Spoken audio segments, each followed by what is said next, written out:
নমস্কার বন্ধুরা, পেটুকশালায় আজ আমরা চলে এসেছি মাটনের গন্ধে ভরা লোভনীয় কাতলা মাছের ভিন্দালু রেসিপি নিয়ে। তো দারুণ এই রেসিপির জন্য কথা না বাড়িয়ে চলুন শুরু করি।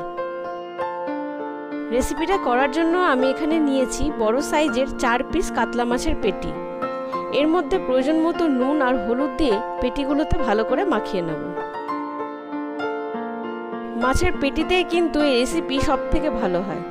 ভিন্দালু রেসিপিতে ট্র্যাডিশনালি আমরা দেখে থাকি পর্ক, মাটন, চিংড়ি এগুলোরই ব্যবহার হয়।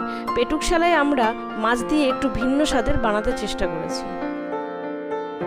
উপকরণ হিসাবে আমি এখানে নিয়েছি টমেটো কুচি, ঘি, গরম মশলা, পেঁয়াজ কুচি, আদা রসুন পেস্ট আর কাঁচা লঙ্কা, আর 2 পিস আলু কেটে সেদ্ধ করে নিয়েছি।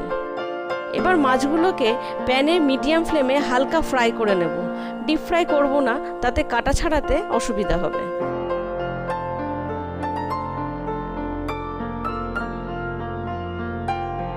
এবার ভাজা মাছগুলো থেকে এক এক করে সব কাটা বার করে নেব। দেখতে হবে কাটা যেন একদম এর মধ্যে না থাকে।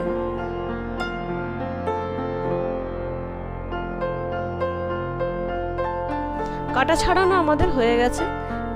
এবার প্যান গরম করে আমরা তেল নিয়ে নেব।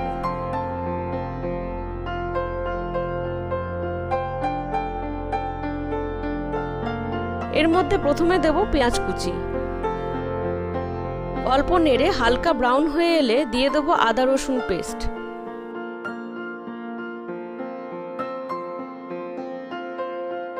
অল্প নাড়াচাড়া করে আমরা দিয়ে দেব কাঁচা লঙ্কা আর টমেটো কুচি।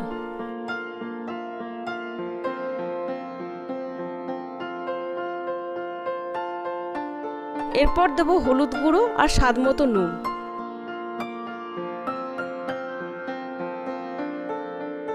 এটাকে হালকা নাড়িয়ে এর মধ্যে দিয়ে দেব অল্প জল।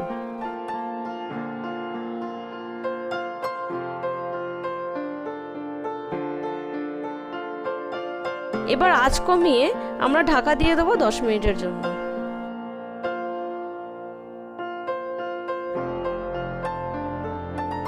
দশ মিনিট পর মশলা সেদ্ধ হয়ে এসেছে।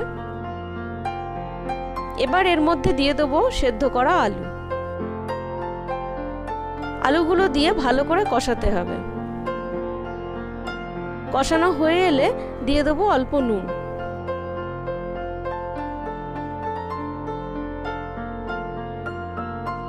এখন ছাড়ানো মাছটাকে আমরা এর মধ্যে দিয়ে দেব। তারপর ভালোভাবে কষিয়ে নেব।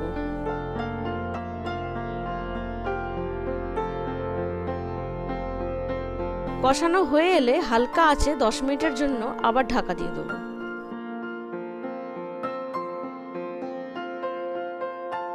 10 মিনিট পর দেখুন প্রিপারেশনটা কিন্তু প্রায় রেডি। কালারটাও বেশ ভালো চলে এসেছে।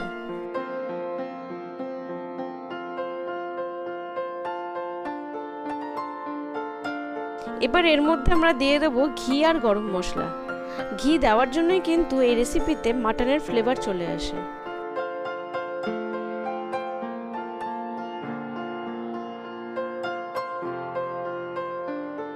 আমাদের কাতলা মাছের ভিন্দালু একদম রেডি। গরম ভাতের সঙ্গে টেস্ট একদম মাটনের মতো। আপনারা বাড়িতে অবশ্যই কিন্তু ট্রাই করবেন। উপকরণের জন্য অবশ্যই ডেসক্রিপশন বক্স ফলো করবেন।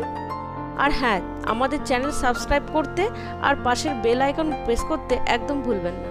রেসিপিটা দেখার জন্য পেটুকশালার তরফ থেকে রইল অসংখ্য ধন্যবাদ।